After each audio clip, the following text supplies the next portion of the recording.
అని పెరిగిపోతే ఆ వామనమూర్తికి త్రివిక్రమావతారానికి 21 మార్లు ప్రదక్షిణం చేశాను నేను.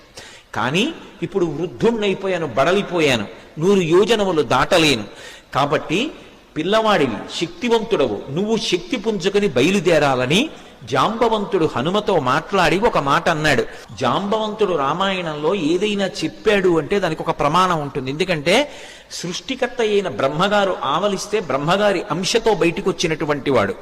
ఆయన అంటున్నాడు, హనుమాన్ హరిరాజస్య, ఓ హనుమ, నువ్వు వానరులకంతరికీ కూడా రాజుతో సమానమైన వాడివి.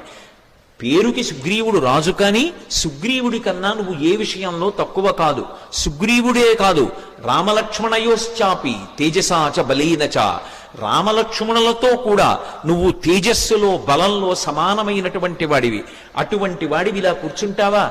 నీవు నీ బలాన్ని జ్ఞాపకాన్ని తెచ్చుకొని పైకి లేచి ఈ సముద్రాన్ని దాటు. నువ్వు దాటుతున్నప్పుడు ఈ బ్రహ్మాండంలో ఉన్నటువంటి సమస్త భూతములు ఆశ్చర్యపోతాయి నీ గమనశక్తిని చూసి.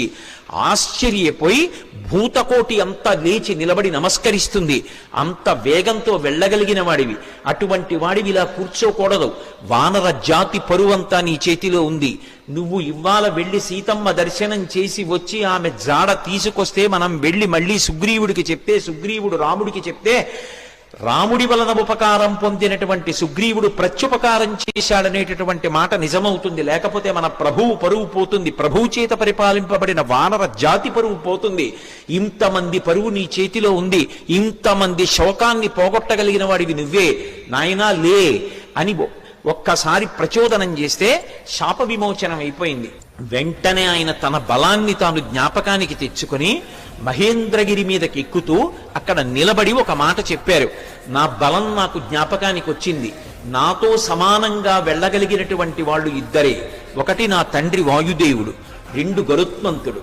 నేను ఎంత వేగంగా వెడతానంటే సూర్యుడు ఉదయాద్రి మీద ఉదయించి ప్రయాణం ప్రారంభం చేసినప్పుడు సూర్యుడితో పాటుగా ప్రయాణం ప్రారంభం చేసి సూర్యుడు మధ్యాహ్నానికి ఆకాశం మధ్యలోకి వచ్చేటప్పటికి నేను పశ్చిమాద్రికి వెళ్ళి పశ్చిమాద్రిని ముట్టుకుని మళ్ళీ తిరిగి వచ్చి మధ్యాహ్నం సూర్యబింబాన్ని కలవగలను.